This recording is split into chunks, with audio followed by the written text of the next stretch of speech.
Muito bem, então, dando continuidade aqui ao nosso encontro, ao nosso estudo, nessa primeira aula e nesse segundo bloco do curso Mediunidade na Umbanda.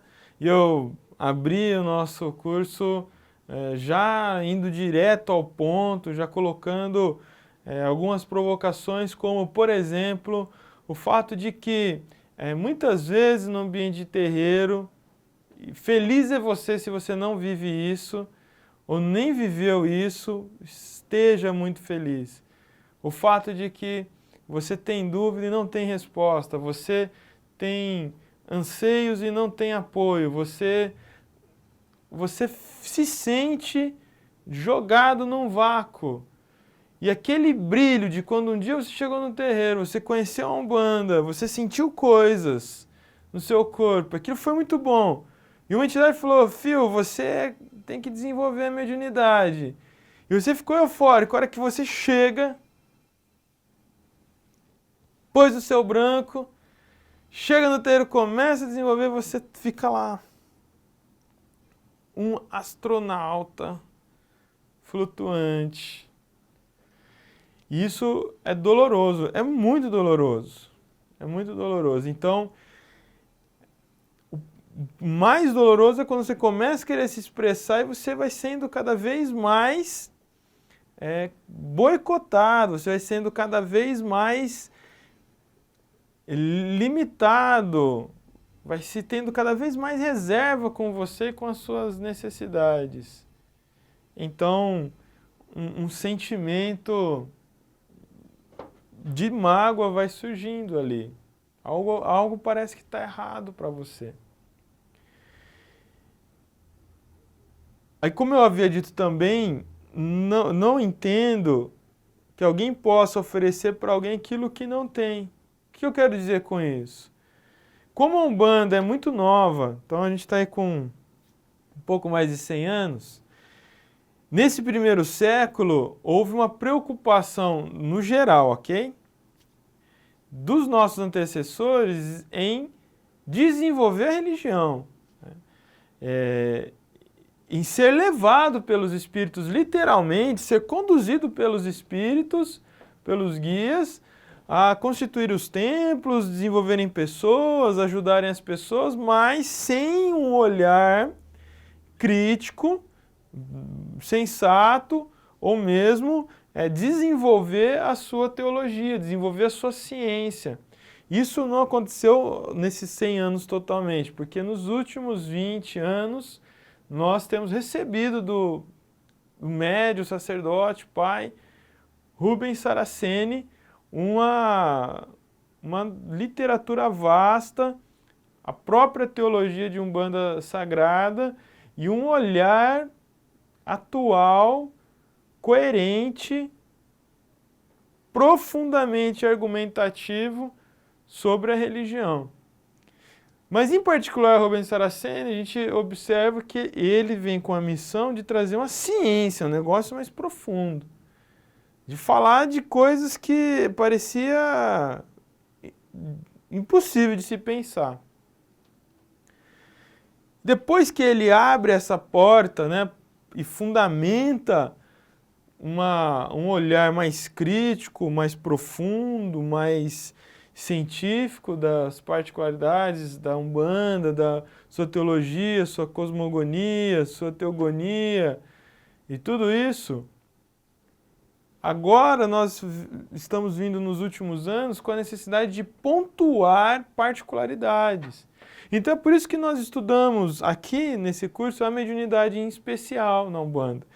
Por isso que existe estudo específico para Exu, estudo específico para as linhas de trabalho, estudo específico para o uso de elementos, uso específico sobre altar, sobre assentamentos e assim por diante. Por quê? Porque hoje já temos uma base para se apoiar em se tratando de algo macro.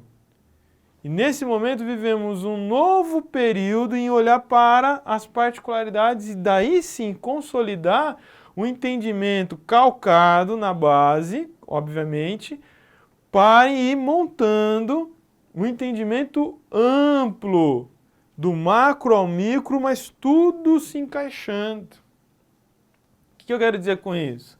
Então eu não posso julgar, ser severamente crítico com o meu antecessor mais antigo, muito mais antigo, que vem de uma cultura, que vem de um padrão, além de tudo um padrão de comportamento dentro da religião, onde tudo que se aprende é ali dentro do terreiro, só conversando com a entidade. Mas é importante frisar que as entidades, elas não vêm no trabalho espiritual para ficar falando de ciência. Eles podem falar, se eles forem impelidos, eles forem questionados, caboclo, o que me diz sobre isso, sobre aquilo, eles vão falar.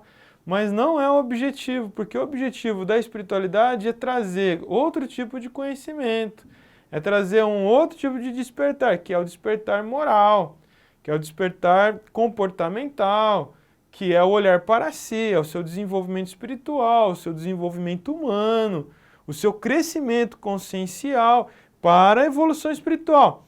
Então, o trabalho espiritual não tem que ter essa preocupação. Não tem que ter, não está para esse objetivo de vir aqui um caboclo baixar e ficar falando para as pessoas sobre a teologia. Ficar falando sobre a ciência da magia. Não cabe a eles. Por isso, há hoje já muitos médiuns que têm um trabalho mediúnico paralelo.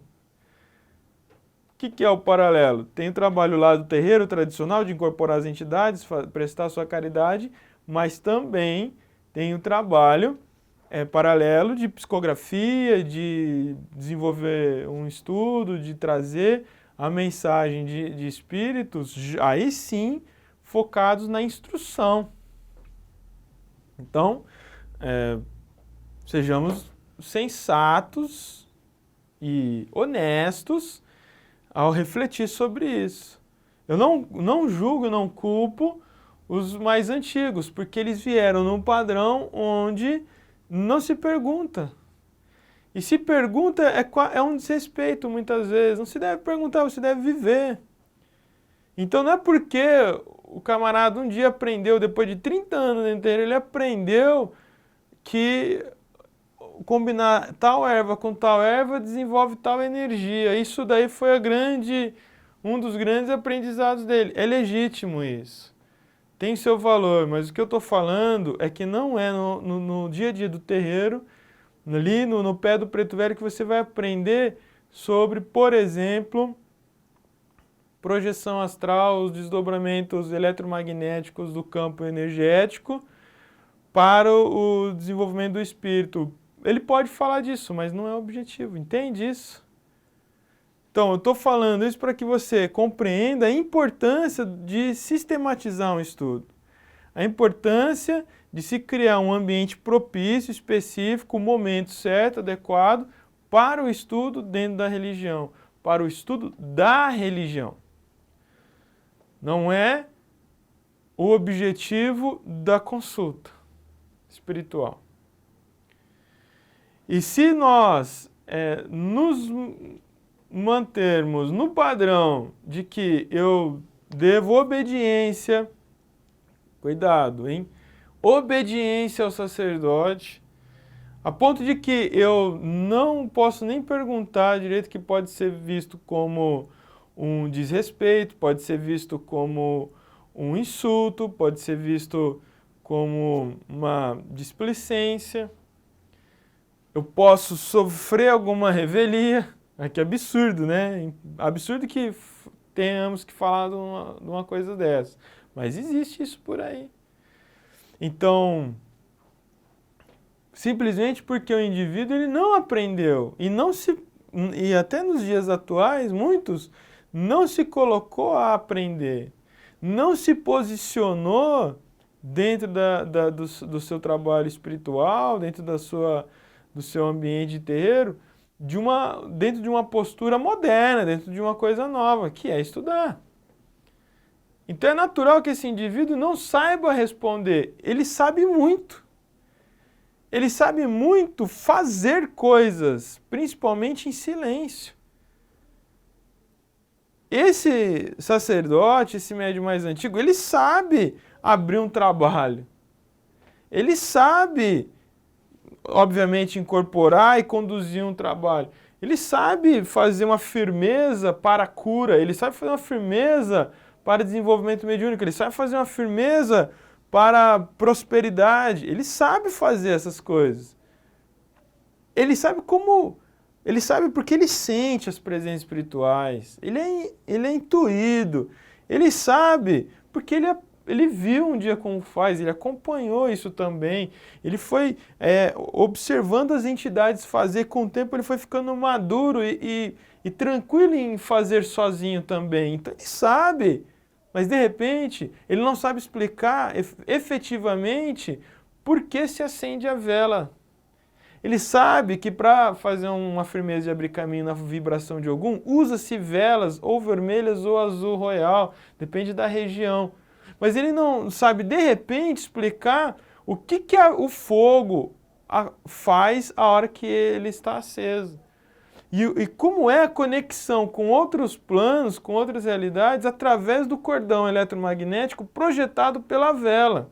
Então, ele sabe fazer, e acontece, e tem efeito, mas de repente ele não sabe falar, ele não tem um entendimento técnico da coisa. Isso não torna ele menor, menos eficaz naquilo que ele está fazendo, naquela função dele. Não se trata disso, mas se trata agora de perceber por que muitas perguntas não vêm com respostas. Porque se você, é o tipo de pergunta, você faz assim, paizinho, por que você está fazendo isso para abrir os caminhos com algum? Então ele te respondeu. Agora, você vai perguntar, mas por que usou a vela assim? O que a vela faz? Qual o sentido da vela aí? Olha, para clarear os caminhos. Então é a resposta que sabe. A resposta até vem, mas ela vem frágil. Mas por que usou isso ou aquele elemento? O que esse elemento desdobra no plano espiritual? Isso aí é para o santo. Então, está respondido. Agora, não queira que ele, que ficou nesse padrão, tenha um discurso tão científico, né, tão profundo das particularidades. No entanto, esse tempo acabou. Há aqueles que se mantêm nesse período, está preso ainda, está no ostracismo. Mas esse tempo acabou. Desde 2006, a Umbanda EAD desenvolve um trabalho na internet de levar o conhecimento sem fronteira. Há 2 décadas, Rubens Saraceni escreve seus livros e que mudou o panorama de entendimento dentro da religião.